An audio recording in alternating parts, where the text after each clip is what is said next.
This is Benjamin Perkins speaking. Welcome to Big Time Opinion on Big Time Australian Rules Football. I spent some time at the Bomberland last year. They're a fantastic and great football club. Mackenzie, Fraser, Jack Clark, Desi Tuddenham. I love the Bombers. Where are they at? I had no idea. Who did?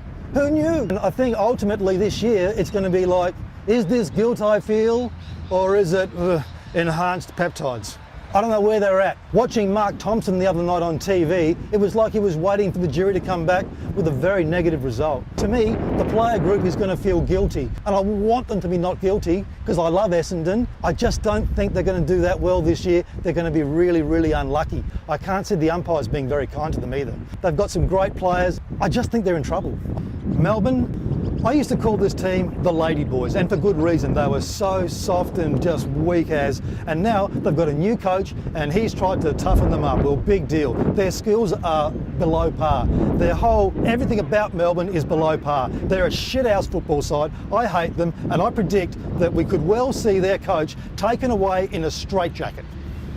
Well, the Magpies, they're coached by Nathan Buckley. He comes from Port Adelaide, which means he knows lots about winning football. He knows lots about being tough and ruthless. To me, he looks like a crocodile. He is trying to be progressive. He is trying to get this team not playing around the boundary, but coming inboard and being attacking. I like that. And from what I saw on the weekend against the West Coast Eagles, they're playing with confidence, and they're playing with authority, and they're playing with assurity. I liked what I saw a lot, and they had a really young team out there. The big problem with Collingwood, they're shithouse in front of goals. Cloak can be so hit and miss, it's embarrassing. Collingwood can go well if they kick their goals. They'll go well if they do.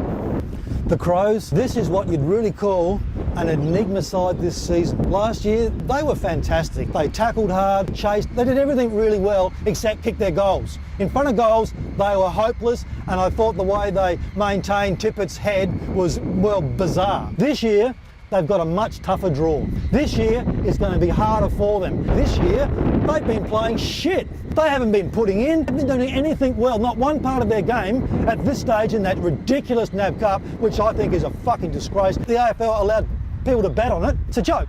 Now listen, the Crows, I don't know how they're going to go. If Jerker Jenkins up forward can take over from Tippett and kick goals, they might go okay. I don't know how they're going to go. I don't know.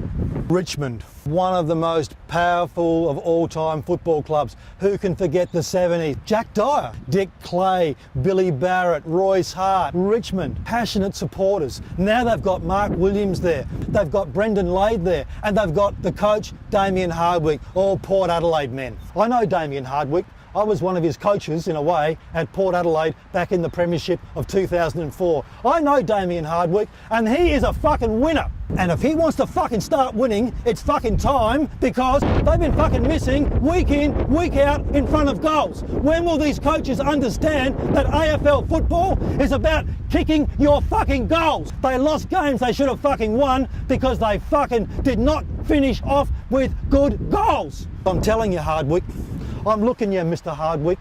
You get that fucking team kicking their goals and you'll keep your fucking job.